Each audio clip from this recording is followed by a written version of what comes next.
Assalamualaikum warahmatullahi wabarakatuh. Selamat datang kembali di channel Alam Sukma.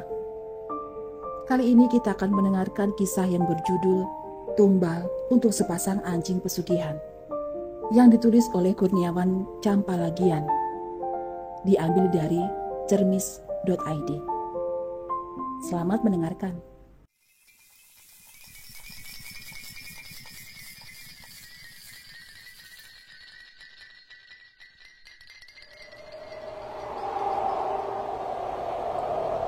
Wajah Somad semakin tegang. Sepasang anjing besar yang ada di hadapannya perlahan berubah menjadi seorang perempuan dan laki-laki. Tetapi kepalanya tetap kepala anjing. Somad mencoba berteriak untuk minta tolong, tapi percuma. Selain dia hanya seorang diri di rumah itu. Ruangan yang dimasukinya adalah ruangan kedap suara. Apalagi ruangan itu terletak di bawah bangunan utama, semacam ruang bawah tanah. Dia baru pertama kali memasuki ruangan itu. Itu pun karena kedua ekor anjing besar milik tuannya mengejar. Somad tak habis pikir, bagaimana bisa binatang yang sudah sebulan mengenalnya tiba-tiba berubah. Kedua anjing itu seolah melihat pencuri atau penjahat. Padahal Somad cuma berniat untuk membersihkan kandang dan memberi makan pada keduanya. Memang sebelum membersihkan kandang dan memberikan makan kedua anjing pemburu itu, Somad merasakan ada sesuatu yang ganjil. Cahaya bulan tampak merah menyala, meski senja baru saja menyapa.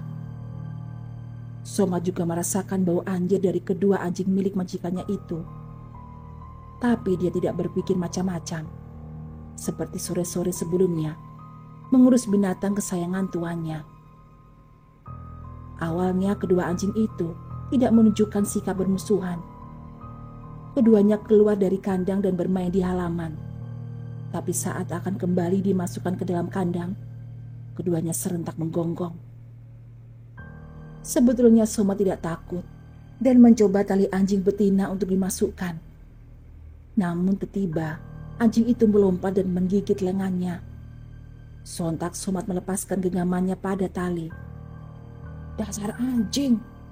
umpat Somad saat itu, sambil mencoba meraih sesuatu yang bisa digunakan untuk memukul. Dia mendapatkan gagang sapu dan mencoba memukul anjing jantan yang mendekat. Tetapi dia ingat peringatan Pak Jeffrey dan Bu Miska saat awal bekerja. Mereka mengatakan tidak segan melaporkan suami ke polisi jika sampai anjing mereka terluka. Akhirnya Somad memilih untuk lari ke dalam rumah. Sayangnya, kecepatan lari Somad kalah oleh kedua anjing itu. Anjing jantan berhasil menerkam punggungnya sebelum Somad tiba di pintu. Cakarnya yang tajam melukai sebagian leher dan lengan Somad. Saat bisa melepaskan diri, Somad kembali berlari menuju ruang tamu. Kakinya menyenggol guci antik yang kata majikannya berusia ribuan tahun. Somad semakin panik. Dia merasa nyawanya terancam. Somad tidak lagi peduli dengan peringatan Pak Jeffrey dan Miska. Dia meraih mandau, parang senjata khas suku Dayak, yang menjadi hiasan dinding ruang tamu. Dia lupa bahwa majikannya pernah melarangnya melepaskan mandau dari sarungnya, karena mandau itu merupakan pusaka keramat. Suasana semakin mencekam, hanya cahaya matahari senja yang masuk ke dalam ruangan. Somad lupa menyalakan lampu. Dalam genggamannya, mandau berwarna hitam kelam itu seperti mengeluarkan pendarat cahaya yang juga berwarna kelam. Sepasang anjing itu mundur, kemudian anjing jantan berjalan ke kanan. Saat ini posisinya berada di tengah.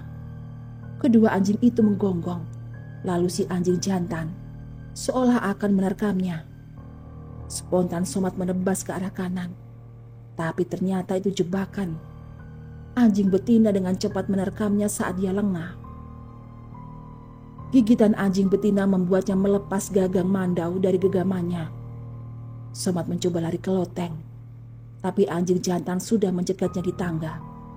Sepertinya kedua anjing sengaja menggiringnya ke ruang bawah tanah. Ruangan ini cukup mampu membuat merinding orang yang masuk. Selain cahaya lampunya yang temaram, Pada dinding ruangan berukuran sekitar 4 kali 5 meter itu, terdapat beberapa lukisan dan foto kuno.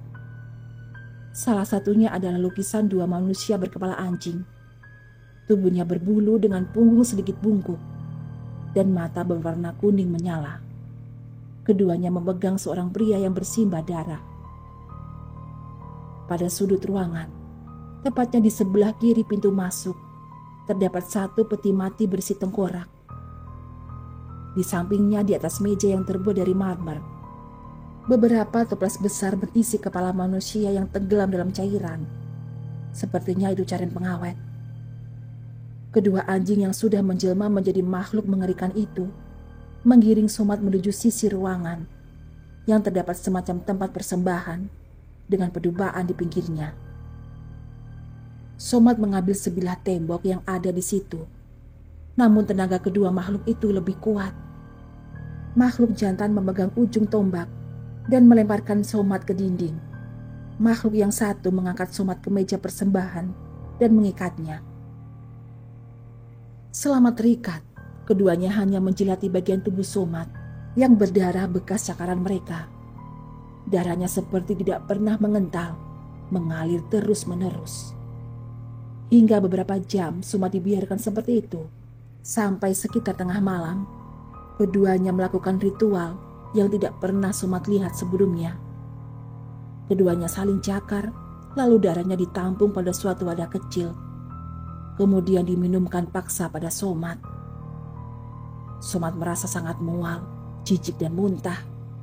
Tetapi tidak ada apapun yang keluar dari dalam perutnya. Sejenak dia berusaha pasrah dan berdoa saat makhluk jantan mulai menggigit leher Somad tepat pada urat nadi. Gigitan itu dilanjutkan oleh makhluk betina. Mata Somad terpejam. Somad teringat awal akan bekerja di tempat ini. Dia mendapatkan info lowongan ini melalui pesan singkat. Sebetulnya saat itu, beberapa teman melarang Somad untuk mendaftarkan. Tapi dia bersikeras menghubungi nomor telepon yang tertera. Waktu Somad menelepon, Pak Jeffrey pemilik anjing itu menyuruh langsung datang ke rumahnya untuk wawancara. Pak Jeffrey merupakan salah satu pengusaha sukses di daerahnya. Somad sedikit heran saat mengetahui pekerjaan yang ditawarkan. Hanya mengurus 2 ekor anjing. Kata dia, pengurus anjing sebelumnya keluar karena pulang kampung. Pernah secara tak sengaja, Somad mendengar pembicaraan antara Pak Jeffrey dan Bu Miska. Mereka membicarakan tentang korban baru, tapi Somad tidak terlalu jelas mendengarnya. Beberapa tetangga juga pernah bercerita pada Somad bahwa tidak ada pengurus anjing yang betah tinggal di situ. Setiap bulan keluarga itu selalu berganti pengurus anjing, dan Jeffrey selalu mengatakan mereka pulang kampung. Malah pernah ada pengurus anjing yang meninggal, Mas, sampai masuk di TV. Polisi sampai datang dan anjingnya dikarantina. Tapi katanya anjing itu menghilang di sana. Ternyata sudah ada di sini lagi. Seorang tetangga Jeffrey mengisahkan. Kini Somad sadar, ternyata para pengurus anjing itu dijadikan tumbal oleh keluarga Jeffrey. Kedua anjing tersebut sebetulnya bukan anjing biasa. Mereka adalah siluman pesugihan yang dipelihara.